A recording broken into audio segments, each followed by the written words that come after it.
സീരിയലിൽ നിന്നും സിനിമയിലെത്തിയ നടനാണ് മുകുന്ദൻ. ജോഷി സംവിധാനം ചെയ്ത സൈന്യത്തിലൂടെയാണ് മുകുന്ദൻ സിനിമയിലെത്തുന്നത്. പിന്നീട് നിരവധി ചിത്രങ്ങളിൽ ചെറുതും വലുതുമായി ഒട്ടനവധി കഥാപാത്രങ്ങളെ മുകുന്ദൻ അവതരിപ്പിച്ചു.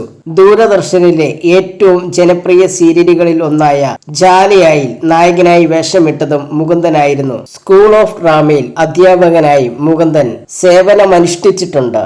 തമിഴ് താരം വിക്രത്തിനെ കുറിച്ച് സംസാരിക്കുകയാണ് മുകുന്ദൻ.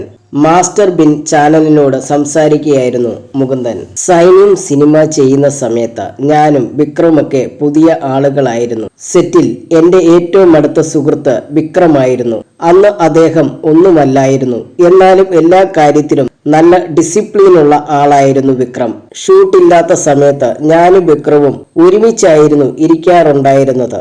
ജോഷി സാർ വഴക്ക് പറയുമോ എന്ന പേടിയായിരുന്നു. പക്ഷെ എന്റെ കൂടെ വിക്രം ഉണ്ടായിരുന്നത് ഒരു ധൈര്യം തന്നു. സൈന്യത്തിന് ശേഷം ഞാൻ വിക്രമിനെ കാണുന്നത് അന്യൻ സിനിമയുടെ സക്സസ് സെലിബ്രേഷനിലാണ്. കേരളത്തിൽ വിക്രം വന്നപ്പോൾ ഞങ്ങളെല്ലാം ആ പരിപാടിക്ക് പോയി. എന്നെ കണ്ടതും അദ്ദേഹം ഓടി വന്ന് കെട്ടിപ്പിടിച്ചു. അന്ന് ഒരുപാട് നേരം ഞങ്ങൾ സംസാരിച്ചു. ആ സമയത്തൊക്കെ എന്നോട് കൂടുതലായി ചോദിച്ചത് എന്റെ ഫാമിലി ലൈഫിനെ കുറിച്ചാണ്. സിനിമയുണ്ടോ, ചാൻസ് ഒക്കെ കിട്ടാറുണ്ടോ എന്നൊന്നും ചോദിച്ചതേയില്ല.